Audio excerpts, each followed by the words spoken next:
All right. Well, she has sustained a 3-decade strong career based on powerful songwriting and vocals. She's known for iconic hits and videos. Yes, videos for songs like Metal Queen, What You Do to My Body, and Some Girls Do.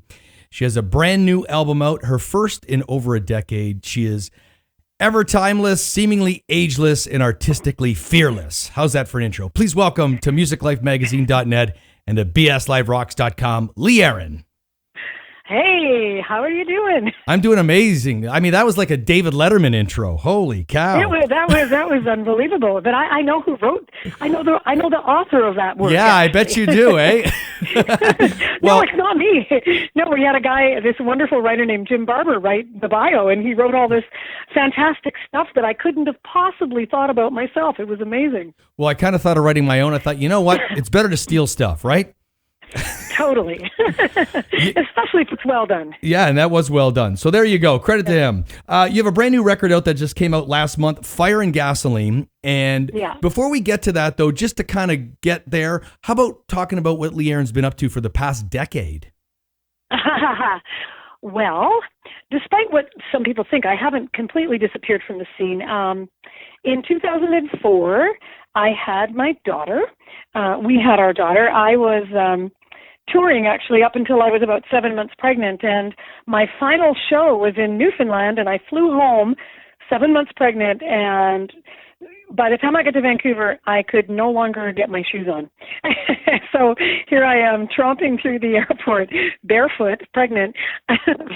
You know what it's like. So pretty crazy. And then my son was born in 2006. So I have devoted a lot of intensive time in the last decade of my life to parenting my two wonderful, amazing children, as well as doing some selected shows. Every summer I get offers to go out and do, festivals and selected dates. And so I've been doing that off and on throughout the year. And I put together a few things that didn't require the type of energy that it takes to actually write a whole bunch of original material and go into a studio and record an album. I did a 3 DVD anthology of rare footages and things like that came out, I think 2007.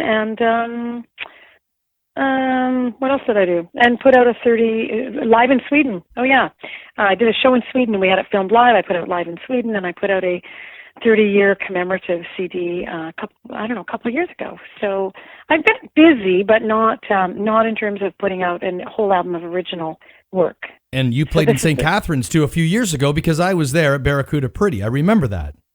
Oh my gosh. Yes. I remember that show too. Cool. Yeah, that was a lot of fun. So why an album now? Why was this the right time, and why a rock record? And I know you've played rock over the past decade, but why was it the right time to do a rock record for you?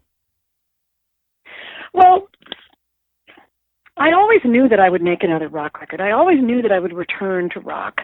But, the truth is, in the mid-'90s, it was very hard for anybody who was attached to, corporate rock or commercial rock to get arrested, because the advent of grunge happened. The Seattle movement happened and sort of displaced all of those bands. And it wasn't that we weren't still around, and it wasn't that we weren't still creating good music. It was just music tends to be quite cyclical, and so it was all about perception, right? So the reality was, like I said, you couldn't get arrested.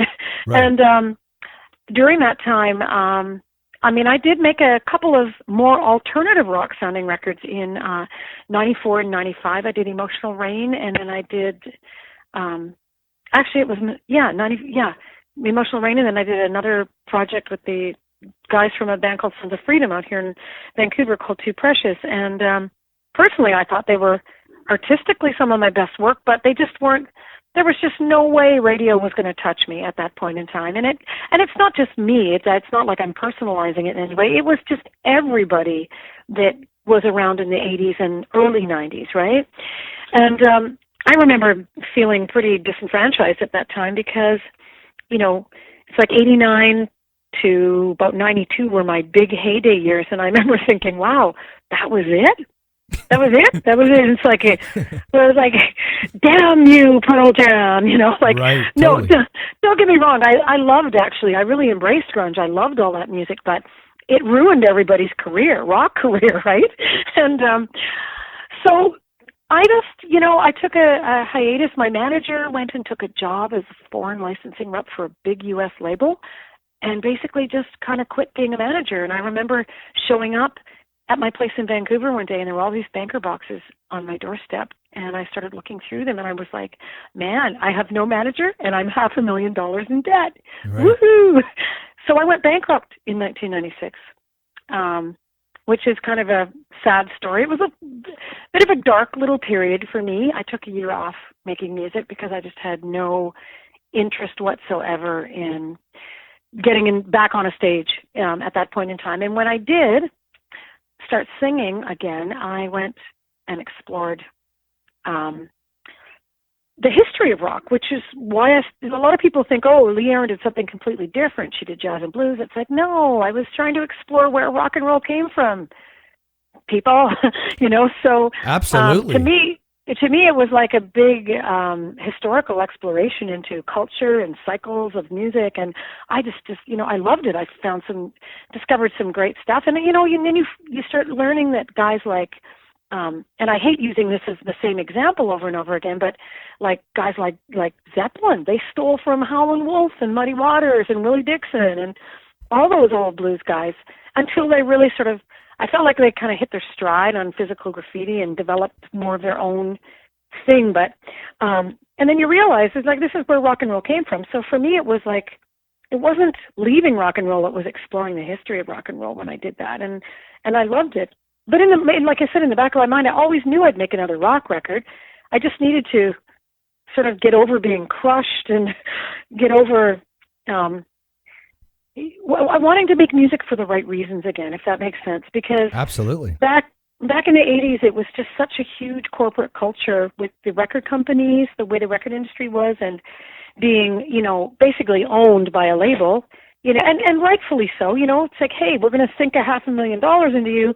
We're going to have a say into who produces you and how your music is made and what you're going to wear and how you're marketed too. Absolutely. So what do you think about that? So for me, it was making Fire and Gasoline was just making music again for all the right reasons, because I didn't have anything to lose, and because I just wanted to make a record because it would be fun. So I made this rock record, and then I sent it to my friend, who is just an old pal of mine that works for a big agency in Quebec, and he freaked out. He loved it. He said, I need to help you get proper distribution for this. And I was like, really? And he's like, yeah.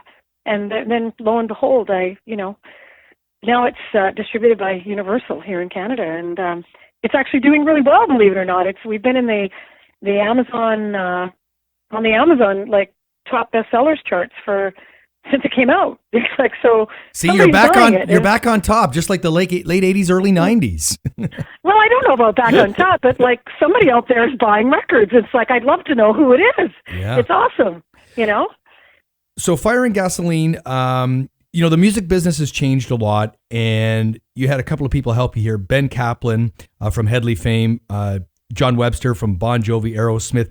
How did they help you achieve what you were looking to achieve out of this record? Well, I went into this with the idea that I would, I've produced my last two records before Fire and Gasoline, and I went into with the idea that I've always had a producer on my rock records in the past. The records that I self-produced were my jazz album in 2000 and Beautiful Things, which was a sort of a jazz pop infusion record in 2004.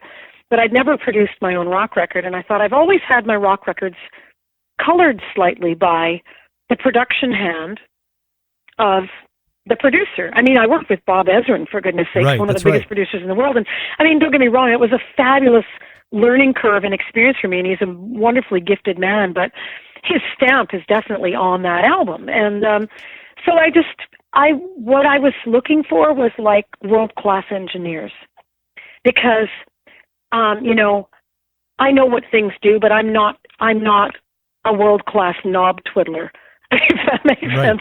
So I wanted to hire guys who were. And I also was looking for a modern sound that had classic elements to it. So Ben Kaplan, I felt brought a modern edge to the sound qualities that I was hoping to achieve on this album. And then John, who took over later and John is also a fabulous vocal engineer, and I wanted someone who could make my voice sound how it really sounds. And so that's what John was my choice for vocal engineer. And I was very blessed that these guys were just like, yeah, we'll work with you, you know. What John has is John is I can't even say enough good things about this man as a keyboard player. He's just like a genius. And I wanted John Webster's keyboard ingenuity on my album because I knew that would bring that classic element to it as well. And so I'm hoping that I achieved that with the sounds of Fire and Gasoline. So your first single, interestingly enough, from our earlier conversation about having children, your first single's Tomboy, and it's your first video as well. And your daughter's featured in the video and her friends. Take me through maybe the creative process of writing that song and then the video itself, which is pretty cool. Well, I always say that sometimes I don't really know what a song is completely about till it's finished, because it doesn't, until you actually get it completely recorded and mixed, and you really sort of can feel the spirit of a song. So what I can say about Tomboy is that the inspiration for that song came from my daughter. She approached me and she said, "Mom, will you write me a song?" And I'm like, "Sure. What do you want your song to be about?" And she's like, "Well, I want it to be really about just me, who I am." And I thought, well, you're a tomboy. And a couple of weeks later, I was just doing something banal around my house. I don't know, cleaning my toilet or something, you know, that rock stars should never have to do, but we do. Oh, my gosh. You know, that and make the peanut butter sandwiches. Yeah. Anyway, it's called Rock Mom, right? Anyway, but, and it just sort of this idea just landed in my head. Yeah, I'm a tomboy, whoa, oh, oh, oh. And I'm like, oh, I like that. I think I can do something with that. And so the song just evolved. It was sort of written in my head before it came out. And then I'd actually approached my daughter because I was working on the lyrics and trying to make them sort of, you know, edgy and clever. And I said, you need to contribute to this. You need to give Mom some ideas. And I said, what does being a tomboy mean to you? And she said, well, I'd rather shoot an arrow than have a tea party. I'm like, cool, I can use that. Yeah, there's a line I can steal. Yeah, and she said, you know, I'm not a girly girl. I'm not, because she's not the type of girl that enjoys dressing up and wearing dresses or anything. And I thought, okay, girly girl, that's a good phrase that I can use. And so I pulled a couple of little things that she had said, and I incorporated them into the body of the lyric. And but when the song was finished, I went, you know, really, the spirit of this song is not just for tomboys. It's for anybody who feels that they've had to conform to some kind of, you know, societal or parental or religious pressure to be something that they aren't in their soul. And so the song really, to me now, just embodies it's sort of an anthem for anybody that just wants the freedom to be who they want to be without judgment, you know? Did she also tell you I was going to say, did she also tell you she has a bad boyfriend too? I was just wondering as I look at the title of the songs. What's that? I said, did she also tell you that she has a bad boyfriend? Because that's a title of a song as well on this record, right? Well, she better not have a boyfriend. She's 11 years old. Okay, she's far too young then. Forget it. Oh my gosh. No, and then I wrote the song when she was like 10. So okay. No. No. And then anyway, so logistically, it was a little hard to pull my whole band together because half my band's in Toronto and half is in BC. And when we had set the schedule date for the video shoot, I thought, okay, what can I do to just make this cool? And I thought, what about the idea of having a band of tomboys? You know, and so my daughter, she goes to a fine arts school, and we just pulled some of her friends, and we said, you want to be in this video? You have to learn this song by next Saturday. And these girls, they just totally rose to the occasion. They had never picked up instruments, these girls. And we I spent an afternoon with them, and I said, okay, you got to play the kick drum, and you got to tap your sticks in time, you got to hit that snare drum on time, and you got to, even if your fingers aren't doing the right things, you have to strum the strings in the right time. And I couldn't believe how they rose to the occasion and just did such a fabulous job. It's a great video. It really is. I've watched it a few times now. You have 11 songs, I think, on this record. Do you have a favorite of them, or can you pick one or two, or not really? It's so hard. I like them all for different reasons. They've got different personalities. I know that we had a discussion about radio today, and I know that they've got Tomboy, Bittersweet, Fire and Gasoline, and a song called Heart Fixes all on the list, and we're kind of trying to figure out which one is the best one to try to go to radio with first. So, feel free to pipe in at any time. You know what? I like Fire and Gasoline myself. I think it's a great tune, and I want to ask you, that's the name of the record as well. Was there a reason why you picked that as the name of the record, or did somebody else pick it, or how did that come about? Well, the truth be known, someone else did pick it, and actually who picked it was a guy named Tom Tremuth here in Toronto. He actually was A&R, and he heard the album and loved it and signed it. So when I was struggling so hard to come up with an album title that said, this is a rock record. And he suggested Fire and Gasoline, and the more we lived with it, the more we just loved it, because it's an album track, and just the whole nature of Fire and Gasoline is combustible. And he said that he felt that this album was a rock record, but there was a lot of deep emotional themes about the human condition and relationships and relationships are combustible, right? So, absolutely, yeah. And he thought it really sort of was a good, just a good well, I thought it was catchy. Title for the first time I heard it, I thought that's a really catchy title to me. Just, when you look at it, I was like, yeah, absolutely. And I heard the song. And I haven't heard all the songs on the record, but definitely a great tune. And like I said, Tomboy's a great song as well. Do you have a favorite all-time Lee Aaron song? Like maybe, and I say that not from a writing perspective, but maybe playing live. You've got so many killer songs that you just say, every night I could sing this song live and I'd be okay with that. Oh, boy. That's a really tough one. Because for me, I feed off the energy of the audience, and I see their faces when I play What You Do to My Body and Metal Queen and how much joy it brings people. And so that makes me happy. But from an artistic standpoint, I actually really like Peace on Earth, which was a song that still gets played at Christmas time, but it was from the Some Girls Do album. It was a ballad, which was actually inspired by that incident in Tiananmen Square many years ago. And so I'd say Peace on Earth, probably. I'm going to tell you real quickly, I was, in 1987, I was in high school. And I'd come home from high school and turn on, of course, Much Music. And Only Human was on every day and became probably my favorite song during that year, roughly around that year. And great video, great tune. And I'm also going to say Hands On from Body Rock is one of my favorites as well. So that's my input. Awesome. Well, Only Human is a great song as well. Oh, yeah. I don't know. It's so hard to choose. You've done some different genres. You mentioned, obviously you do rock. You've done a little bit of grunge and some jazz. Now you're back to doing some rock and that. If you had to change anything, are you kind of happy the way things have played out? I know you've been through a lot of ups and downs, but are you kind of satisfied right now where you're at?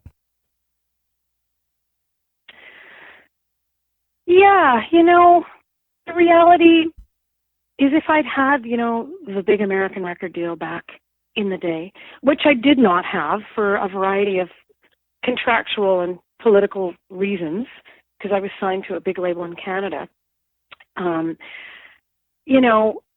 had sort of had my sort of big hurrah and faded away. And I think it might be harder for me to still have a career, or conversely, if I'd continued to just do the exact same thing over and over and again. I'm a little ADD, so I've reinvented myself a few times, and I find it artistically gratifying and adventurous and fun to do that. And so I don't really have any regrets. Here I am, this many years later, and I still feel like a kid, and I'm still making music, and it's really fun. And So you have a great I performance. don't really have any. Pardon me? I was going to say you have a great performance. I mean, I go back to Crystal Beach when I was just out of high school or just finishing up high school when the Body Rock album came out, and you played there. The place isn't even there anymore. Right by the beach. That was the first time I've ever met you and saw you. Then I mentioned a couple of years ago, Barracuda Pretty St. Catharines. And you know what? I hadn't seen you in years, and you look great. You sing great. You have a great band. You still play the great songs, and I think anybody who's going to see Lee Aaron this year, because I'm sure you're going to tour with some festivals and that with this record, they're going to be pleased with what you have to offer. You've done a great job. Well, thank you very much, Shane. That's really nice of you to say. That's very, very, I don't know what to say. That's really sweet of you to say. You know, music still brings me a whole lot of joy. It really does.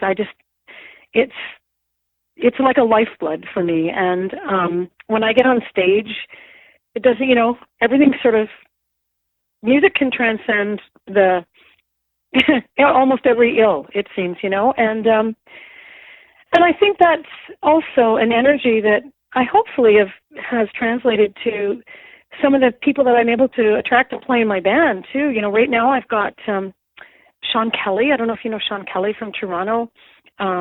Guitar player for Nelly Furtado. Oh, yes. Okay, yeah. He's fantastic. He co-wrote 5 songs with me, and he plays in my band. And then I've got this other amazing little guitarist from out in BC here. His name is Danny Svensson. He's like a prodigy kid. He's 23 years old, but he's like a totally, how to explain it, an old soul. He loves music history. And like, so he gets in the van with us, and he's just like, he totally looks like he belongs on stage with us all. I don't even know how to describe it. And then we have these great conversations when we're driving to places. And yeah, I mean, I'm very blessed. I'm very blessed in that I'm able to still love music and still be able to play with great people that love music and that are fabulous players. I'm the luckiest girl in the world. What can I say? You know what? You've brought us some great music over the years. We look forward to this, and we're speaking to Lee Aaron just about her brand new record here, Fire and Gasoline. Just a few questions. I know you got to go. Do you ever get sick of the title Metal Queen? Oh, well. Someone asked me, a journalist at 5:30 a.m. from the UK that I was doing an interview. He said, was Metal Queen a milestone or is it a millstone? I was like, oh, yeah. But he did it with this cute little Manchester accent. And I'm going, well, over the years, I can say it has been both. There was a period of time when, you know, people sort of had me so pigeonholed and put into a box. Lee Aaron, she's the girl with the loincloth and the fur bikini who, you know, is wielding the sword. And, you know, it was, I felt very stereotyped by it. And I would, you know, sit in interviews. Well, 2 things. People would come and see us live and they'd go, wow, she can really sing. And I'm like, why is that a surprise? Or I get into an interview and they go, wow, you're actually not stupid. You write your own songs. Yeah. I actually, well, you know, it was very disheartening. Some Girls Do. I remember my manager I was in his office one day and he got off the phone and he was explaining to somebody, nobody wrote the hit for her. She wrote the song. And it's like, I'm like, really on my 6th album, people are wondering if I write my own songs? But the 80s was very much that world where they'd, you know, find a cute girl, they'd market her a certain way, and they'd find her a bunch of material, right. To record. And so, the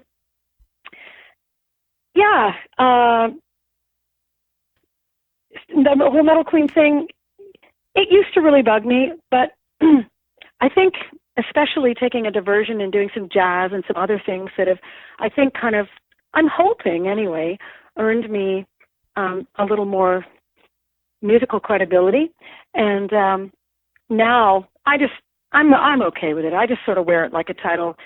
I don't think it really means metal queen. I think it's more like a reigning queen of rock, or when people call me that, it's more like It's more like being knighted or something like that. Well, it's been a long time since I referred to you as Metal Queen because, like you, I think of that maybe a little bit as the past. And there's a lot of things you've done that have been great since then and still continue to do. Fire and Gasoline, it's available on iTunes, along with many other Lee Aaron records.